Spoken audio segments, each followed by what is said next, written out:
నివసించినట్లు వారు నాకు పరిశుద్ధ స్థలమును నిర్మింపవలెను. మరియు నీవు మేలిమి బంగారుతో దీపవృక్షమును చేయవలెను.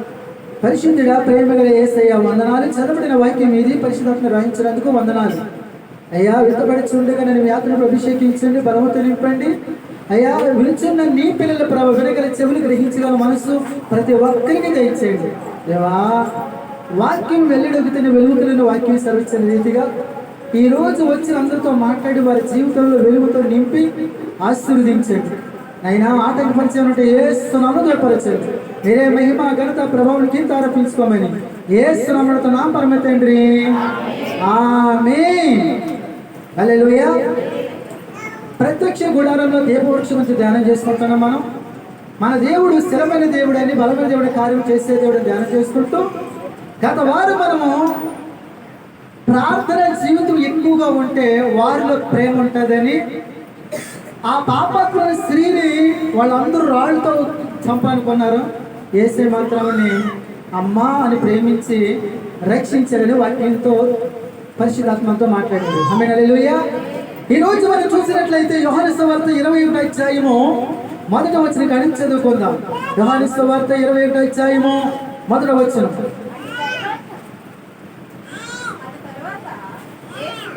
తిబెరియా సముద్ర తీరమున శిష్యులకు మరలా తన్ను ప్రత్యక్షపరచుకొనెను. ఆయన తన్ను ప్రత్యక్షపరచుకొనిన విధమేమనగా, సీమోను పేతురును, దిదుమ అనబడిన తోమాయు, గలిలయలోని కానా అను ఊరివాడగు నతనయేలును, జెబెదయి కుమారులను ఆయన శిష్యులలో మరి ఇద్దరును కూడి ఉండిరి. సీమోను పేతురు, నేను చేపలు పట్టబోదునని వారితో అనగా, వారు మేమును నీతో కూడా వచ్చేదమనిరి. దేవుని పిల్లలు జాగ్రత్తగా, యేసు క్రీస్తు ప్రభుల వారు 33.5 సంవత్సరాలు జీవించారు. ఆయన 30 సంవత్సరాలు తల్లిదండ్రులకు లోబడి వారు చెప్పించేశాడు. ఆయన చివరి 3.5 సంవత్సరాలు అసలు ఎందుకు లోకానికి వచ్చాడో అది చేశాడు ఆయన. అయితే ఆయన చనిపోయే ముందు చెప్పిన మాట ఏంటంటే, నేను వెళ్ళడం మంచిది, నా సమయం అయిపోతుంది, నేను తండ్రి దగ్గరికి వెళతాను, వెళ్ళిన తర్వాత మీ కొరకు ఆదరణకర్తని పరిశుద్ధాత్మని పంపిస్తాను, ఆయన మీకు తోడుగా ఉంటాడని చెప్పాడు. హల్లెలూయా. అయితే ఆయన చనిపోయిన తర్వాత ముందే చెప్పాడు యేసయ్య, గొర్రెల కాపరిని పడతారు, గొర్రెలు చెదిరిపోతాయని చెప్తే వీళ్ళు ఏమనుకున్నారంటే ఏదో అనుకున్నారు. వీళ్ళు మనందరికీ బాగా తెలుసు. యేసయ్య చనిపోయిన తర్వాత వాస్తవంగా అందరికీ ఉన్న నమ్మకం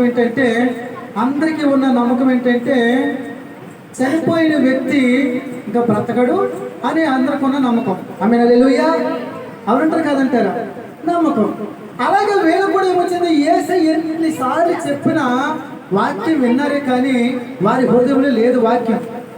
అయితే చనిపోయాడు కదా అనుకుని వీళ్ళు ఏం చేశారు, అక్కడికి చెప్పాడు ఏమని, నా తర్వాత మీరే సేవ చేయాలి, నా తర్వాత నాకన్నా సువార్త ప్రకటించాలి, నాకన్నా అద్భుత కార్యాలు మీరు చేయాలని కూడా చెప్పాడు ఆయన. అయితే ఇన్ని సువార్త విన్నా, ఆయన బోధ విన్నా, ఆయన ప్రసంగాలు విన్నా కూడాను చనిపోయిన పరిస్థితి ఏంటంటే అయోమయ పరిస్థితి. ఆమేన్, హల్లెలూయా. అయితే అక్కడికని యేసయ్య చనిపోయిన తర్వాత వెంటనే ఆరోహణం అవ్వలేదండి. ఆయన ఇంచుమించు ఆయన 40 దినాలు ఉన్నాడు. ఆయన 40 దినాలు ఉన్నాడు. ఆయన ఉండి ఏం చేశాడంటే 11 సార్లు ప్రత్యక్షమయ్యాడు. ఆమేన్, హల్లెలూయా. 11 సార్లు కొంతమంది వ్యక్తులు ప్రత్యక్షమయ్యాడు. అందుట్లో ఒకసారి మూడోసారి వీళ్ళకి ప్రత్యక్షమయ్యాడు. ఎవరికి? శిష్యులకి. ఏం చెప్పాడు ఆయన, నేను వెళ్ళిన తర్వాత మీరు సువార్త ప్రకటించాలి, సకల రాజ్యానికి వెళ్ళాలి, సువార్త ప్రకటించాలి, నాకన్నా గొప్ప గొప్ప కార్యాలు చేసి చెప్పారు కదా. వీళ్ళు చేసిన పని ఏంటో తెలుసా?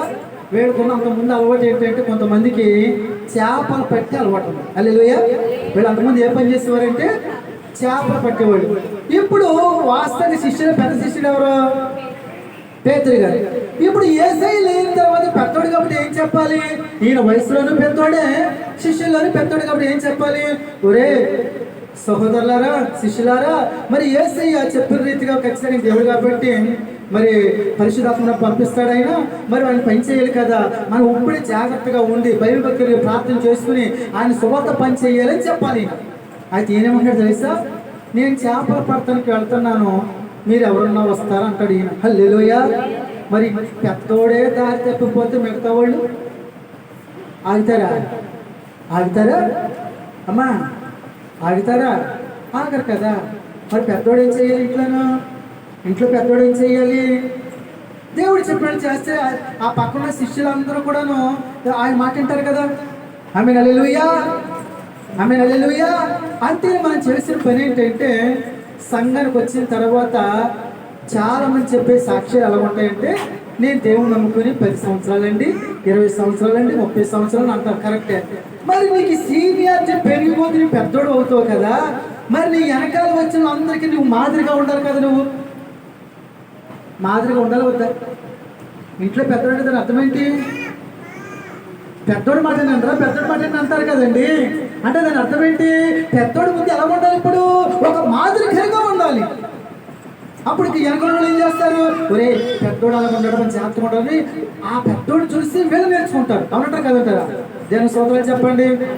2 చేతుల పైకి దేవుని స్తోత్రాలు చెప్పండి. హల్లెలూయా. అవునా కదా? ఇప్పుడు పెద్దోడు ఏమంటాడంటే, నేను చేపలు పడతాకి వెళ్తున్నా, మీరు వస్తారా? ఏం పిల్లారా, సంఘానికి వచ్చిన తర్వాత నీకు వారం సీనియర్ పెరుగుతుంది కాబట్టి నీ సీనియర్లు ఎలా ఉండాలంటే నీ ఆత్మీయ జీవితంలో కూడా నువ్వు కొంచెం పైకి ఎదుగుతూ ఉండాలి. అంటే దాని అర్థం ఏంటి? నువ్వు సమయానికి రావాలి, పరకాలు వేయాలి, పరిచయం చేయాలి. నెక్స్ట్ నువ్వు ఎందుకు చేస్తే నువ్వు పెద్దోడు కాబట్టి, ముందు రక్షణ పొందుకున్నావు కాబట్టి, దేవుడు అవకాశం నీకు ఇచ్చాడు కాబట్టి, ఇప్పుడు నిన్ను చూసి చాలా మంది ఏం చేయాలి? నిన్ను చూసి అనేక మంది నీ వెనకాల దేవుడు పని చేసేవారుగా ఉండాలి. దేవుని స్తోత్రాలు చెప్పండి. ఆమేన్ హల్లెలూయా. నిన్ను చూసి ఏం చెయ్యాలి? నువ్వు పెద్దగా వచ్చావనుకో బరకలేత ఉంటావు. నీ అనుకుంటా చూడరా, కుడిస్తారు, చూడరా, నీళ్ళు పడతావు, చూడరా. అంటే నువ్వు ఎవరితో చెప్పించుకోవడం చేస్తున్నప్పుడు నిన్ను చూసి అనేక మంది నీ వెనకాల నడిచేవారుగా ఉండాలి. ఆమేన్ హల్లెలూయా, హల్లెలూయా.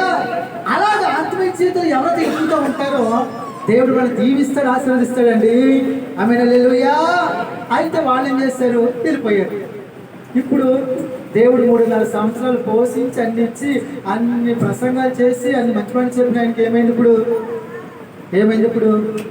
మళ్ళీ మామూలే వెనక్కి వెళ్ళిపోయారు అందరూ. అప్పుడు సర్లేని సముద్రంలో చేపలు ఎప్పుడు వెళ్తారంటే నైట్ వెళ్తారు, రాత్రిపూట. ఇక్కడ చదువుకోండి, అక్కడ ఒక్క చేప దొరకలేదంట. రాత్రి అంతా కష్టపడ్డారు. ఈ లోపు దేవుడు ఏం చేశారంటే తెల్లారగానే సూర్యుడు రాగానే అందరూ వచ్చేస్తారు ఒట్లకి. ఆమేన్ హల్లెలూయా.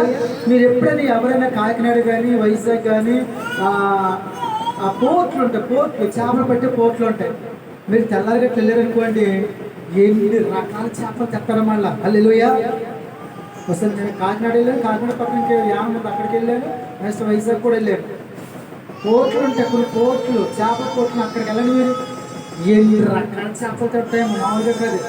ఎన్ని ఆ పడవలో తెల్లగా అందరూ వచ్చేస్తారు. నేను అడిగాను, అయ్యా అన్నీ వచ్చేస్తాయంటే ఏది ఒక్క ఆగదండి, నైట్ అందరూ వెళ్ళిపోతారు, నైట్ పూట చేపలు తింటాయని చెప్పాడు. హల్లెలూయా. వీళ్ళు వెళ్ళారు, ఒక్క చేప దొరకదు. ఇప్పుడు వేసేసి తెల్లగండి, పిల్లలారా తింటాకి ఏమన్నా ఉందా అంటాడు ఈయన కొట్టు మీద ఉండి. వాళ్ళు అంటున్నారు, అయ్యా ఏమీ లేదయ్యా, రాత్రి అంతా ఒక్క చేప పడలేదయ్యా. అవునా, సర్లే రండి అని పాపం ఈయన కొట్టు మీద ఉండి ఈయన చేపలు కాల్చి పిల్లలు తింది లేదని అన్నాడు.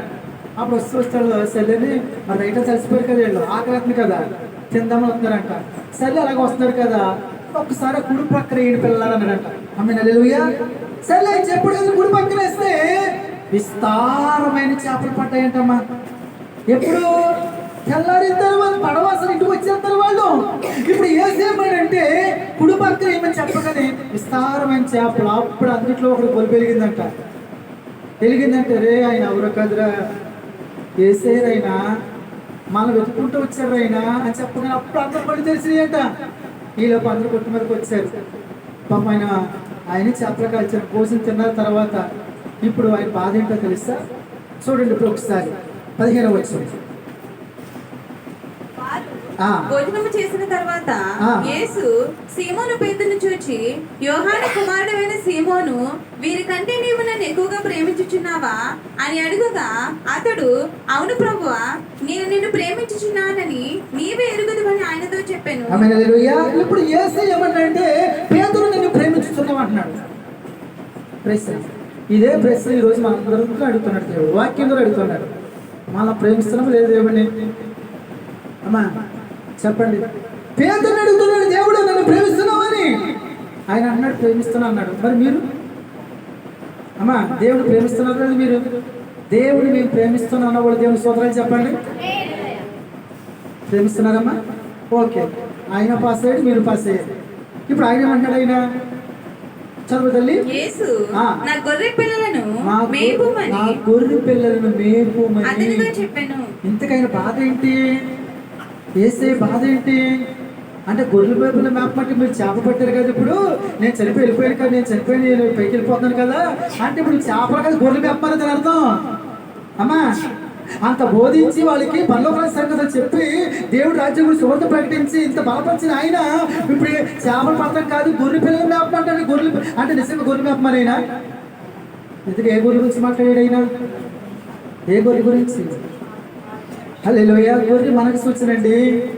హల్లెలూయా. పేతురు నీ పట్ల నేను చాలా ఉద్దేశం కలిగి, చాలా ప్రణాళిక కలిగి ఉన్నాను, నువ్వు నన్ను ప్రేమిస్తున్నావు, అయితే నేను నీకు ఒక బాధ్యత అప్పగించాలనుకుంటున్నాను, ఒక పని చెప్పాలనుకుంటున్నాను. నేను నువ్వు నా పని చేయాలి. నా పని చెయ్యాలంటే ముందు నన్ను ప్రేమించాలి. ఆమేన్. హల్లెలూయా. దేవుని స్తోత్రాలు చెప్పండి. దేవుడి పని ఎవరన్నా చెయ్యాలంటే ముందు దేవుడి పని ప్రేమించాలి. ఎవరిని ప్రేమించాలి? దేవుని ప్రేమించాలి. అంతే అంటారు. నన్ను ప్రేమిస్తున్నావు అంటే అయ్యా ప్రేమిస్తున్నాను, అది నా గొర్రెలు మేపు. దేవుడు పిల్లలారా, దేవుడు ప్రేమించడం అంటే దేవుడు చెప్పింది చేసేవారుగా ఉండాలి. ఆమేన్. హల్లెలూయా. హల్లెలూయా. నా గొర్రెలు మేపమంటున్నాడు. తెలిపి సంఘానికి వచ్చిన తర్వాత మనం ఏం చేయాలంటే నేను ఇన్ని సంవత్సరాలు సీనియారిటీ చెప్పుకోవడం కాదు, కానీ నువ్వు దేవుడిలో ఎదిగి దేవుడి మాటలు నేర్చుకుని నువ్వు కూడా చేసిన పని ఏంటంటే సంఘంలో ఒక్కొక్కసారి వెనకడుగు వేస్తూ ఉంటాం. వెనకడుగు అంటే ఒక వారం రారు, 2 వారాలు రారు, 3 వారాలు రారు, లేకపోతే సెలగురుపులు రారు, లేకపోతే పసుపదం రారు. ఇప్పుడు దేవుడి గురించి ఎదిగి నువ్వేం చెప్పాలి వాళ్ళకి? అమ్మా ఆదివారం మాట్లాడదమ్మా, దేవుడు వచ్చమ్మా, దేవుడు దీవిస్తాడమ్మా అని నువ్వేం చేయాలి వాళ్ళకి? ఒకవేళ కనిపించలేదు, రాలేదు అనుకో, ఫోన్ చేసి నెంబర్ ఉంటుంది కదా, అమ్మ రాదు ఎందుకు రాలేదమ్మా అని అడగాలి. ఎప్పుడైనా ఎవరైనా అడిగారు మీరు? ఏమో ఎందుకు రాదమ్మా, ఆదివారం రాలేదమ్మా, ఏమో ఏదైనా పనమ్మా, వచ్చేవారు మానకమ్మా, అమ్మ సెలవుల ప్రార్థనకి ఎందుకు రాలేదమ్మా, శనివారం ఎందుకు రాలేదు ఉపవాస ప్రార్థనకి అని ఎప్పుడైనా అడిగారు? ఎవరితో మీరు ఫోన్ చేసి అడిగారా? దేవుని పిల్లలారా, అడిగే మన వాళ్ళు దేవుని స్తోత్రాలు చెప్పండి. రాజేష్ ఒక్కడే చెయ్యెత్తాడు, ఆయన అడుగుతాడు. అయ్యి హల్లెలూయా.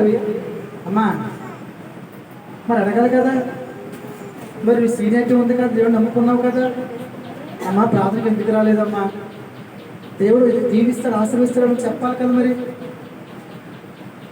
ఆమేన్. హల్లెలూయా. కొన్ని సెల గ్రూప్కి ఎవరైనా రాలేదనుకోండి, అమ్మ సెల గ్రూప్గా మీరు రోజు చేయబోతున్న పలాంటి కదా అమ్మా అని నీటి పక్క వాళ్ళు ఆళ్ళని పిలుచుకుంటే వెళ్తున్నావా ప్రార్థనకి? పిల్లవాళ్ళు చెప్పాలి కదా, మర్చిపోయి అనాలి కదా, అది నీ బాధ్యత కదా అది. అమ్మా అంతేనా? లేకపోతే అయ్యగారిపోయినా నా పని నాకే ఉంటుందండి, మరి మీ పని కూడా ఏం చెయ్యాలి? ఆయన అంటున్నాడు నా గొర్రెలను మేపుము. నేను పిల్లలారా, సంఘానికి వచ్చిన తర్వాత మీరు ఆత్మలు ఎదుగుతున్నప్పుడు మీరు చేసిన పని ఏంటంటే ఒక్కరికొకరు బలపరుచుకోవాలి, దేవుడి గురించి మాట్లాడాలి, దేవుడి వాక్యం పంచుకోవాలండి. ఆమేన్. హల్లెలూయా. మళ్ళీ రెండోసారి మళ్ళీ అడిగాడు దేవుడు ఏమని? యోహాను కుమారుడు అయిన సీమోను నన్ను ప్రేమించుచున్నావా అని రెండోసారి అతన్ని అడగగా అతడు అవును ప్రభువా, నేను నిన్ను ప్రేమించుచున్నానని నీవే ఎరుగుదువని ఆయనతో చెప్పాను.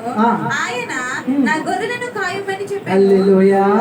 ముందు అమ్మ మేపు అన్నాడు, ప్రేమించాను, మళ్ళీ అడిగాడు ప్రేమిస్తున్నావు అన్నాడు, ప్రేమిస్తున్నాయి అన్నాడు. ఇప్పుడు ఏమన్నాడు?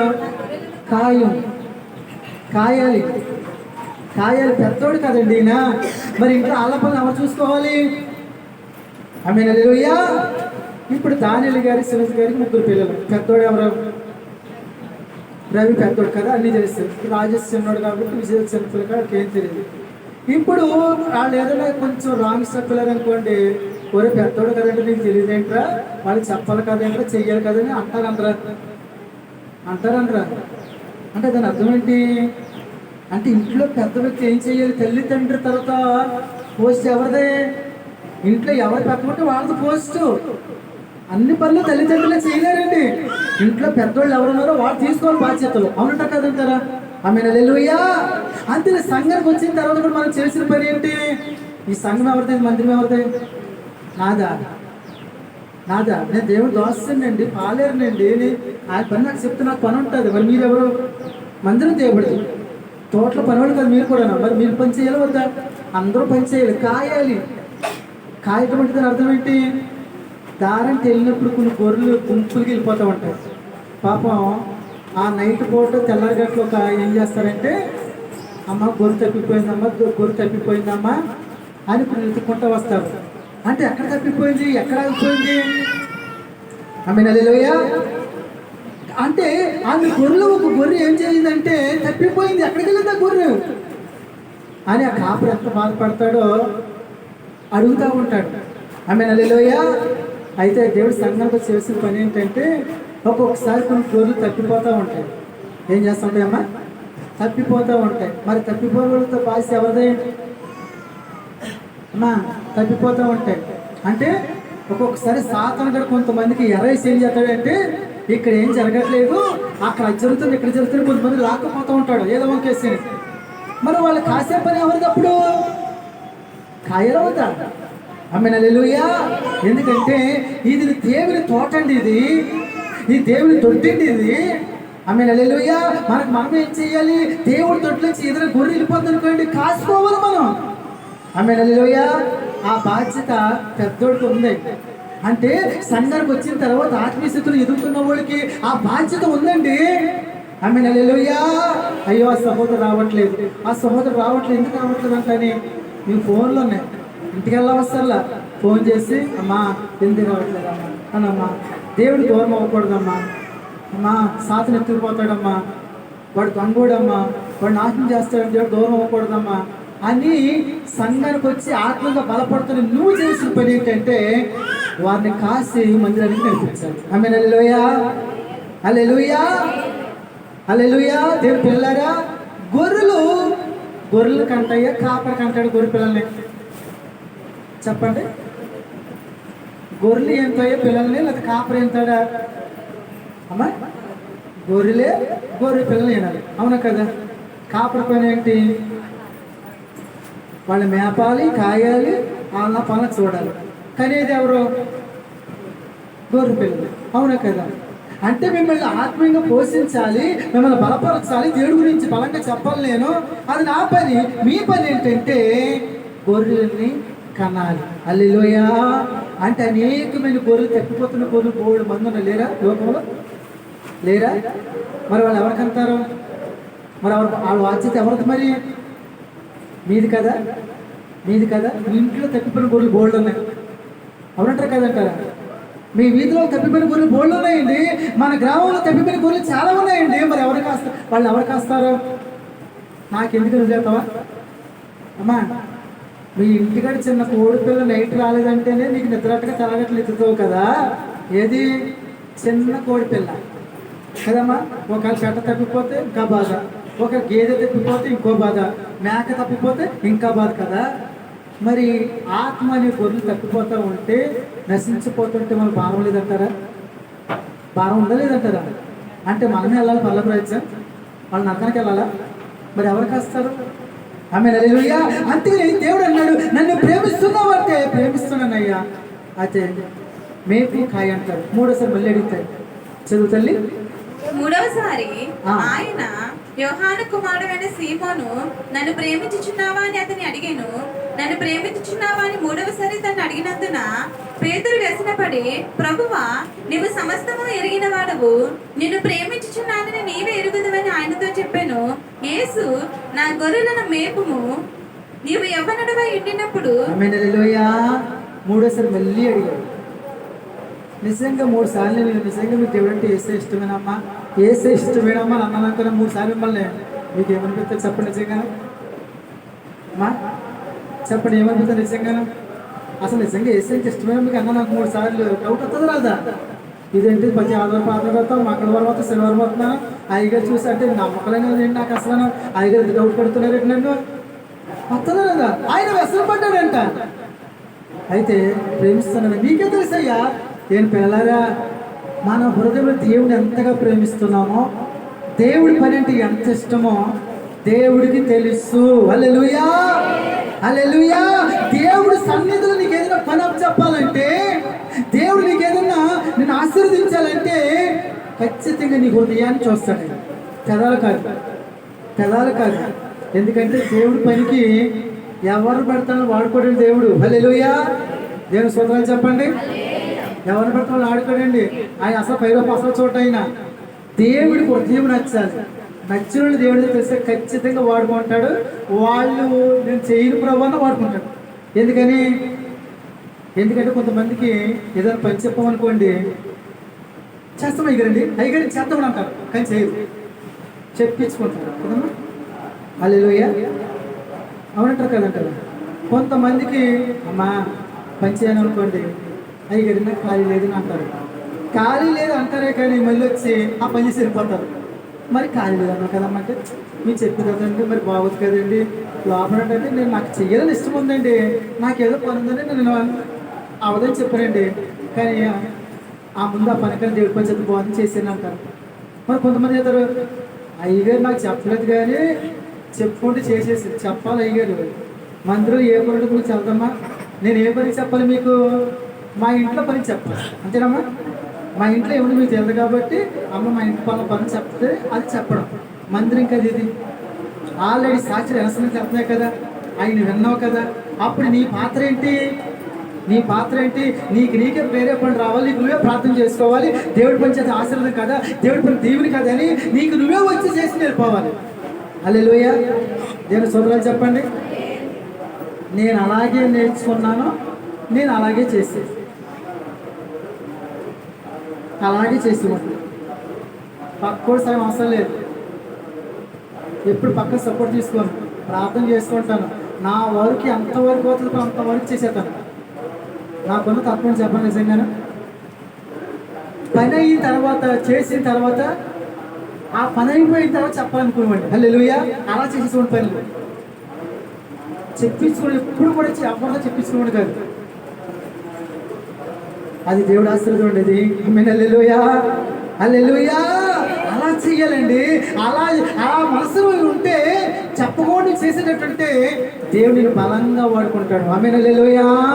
ఈరోజు పరిశుద్ధ స్పష్టంగా మాట్లాడుతున్నాడు. మరి దేవుని ప్రేమిస్తున్నావా నువ్వు? దేవుని ప్రేమిస్తున్నావా నువ్వు? హల్లెలూయా. పేతురు అడుగుతున్నాడు, యేసే దేవుడు పేతురుని అడుగుతున్నాడు, ప్రేమిస్తున్నావని. అయితే వాళ్ళు వెనకడుగు వేస్తున్నారు. దేవుడు ప్రణాళిక తెలుసా, ఆ పేతుని బలంగా వాడుకోవాలని, శిష్యులు బలంగా వాడుకోవాలని ఒక మంచి తలంపులు కలిగి ఉంటే వెనకడుగు వేస్తున్నారండి. నేను పిల్లలారా చివరి రోజుల్లో ఉన్నాం. నువ్వు ఆత్మీయ చెప్పి వెనకడుగు వేయకూడదు. దేవుళ్ళ ముందు ఉండాలి, నువ్వు ఉండాలి, నీ పిల్లలు ఉండాలి. ఎందుకంటే చివరి రోజుల్లో ఉన్నాం.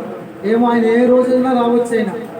అయితే నీ కుటుంబం ఎత్తబడాలంటే, నీ కుటుంబం రక్షణ పొందుకోవాలంటే ఖచ్చితంగాను దేవుడు అంటే ఆసక్తి మీ అందరికీ ఉండాలి. హల్లెలూయా. ఎప్పుడు శరదుల ప్రార్థన అవుతుందా, ఎప్పుడు శనివారం ఉపవాస ప్రార్థన అవుతుందా, ఎప్పుడు ఆదరవుతుందని ఎదురు చూడాలండి. చివరి రోజుల్లో ఉన్నామండి. దేవుడు పరిశుద్ధాత్ముడు సంచరించే కాలంలో ఉన్నామండి. హల్లెలూయా. అంతేనంటున్నాడు. నన్ను ప్రేమిస్తున్నావా? దేవుని ప్రేమించండి. మీ పట్ల, మీ పిల్లల పట్ల ఒక ఉన్నత ఉద్దేశం కలిగి ఉన్నాడు ఆయన. మిమ్మల్ని దీవించాలని, పిల్లలు ఆశీర్వదించాలని, మిమ్మల్ని వాడుకోవాలనుకుంటున్నాడు ఆయన. నిర్లక్ష్యంగా ఉండకూడదు, బద్ధకస్తులుగా ఉండకండి, సోమరిపోతులుగా ఉండకండి. చురుకుగా ఉండండి. దేవుడికి ఆసక్తి కలిగి ఉంటే ఆ దేవుడే మీకు తోడుగా ఉండి పేతురికి ఇచ్చిన ఆశీర్వాదం మనకు కూడా ఇస్తాడు. ఆమేన్. హల్లెలూయా. అటువంటి కృపను దేవుడు మనకు అనుగ్రహించును గాక. ఆమేన్. మోకరించిన ప్రార్థన చేసుకుందాం. ప్రతి ఒక్కరు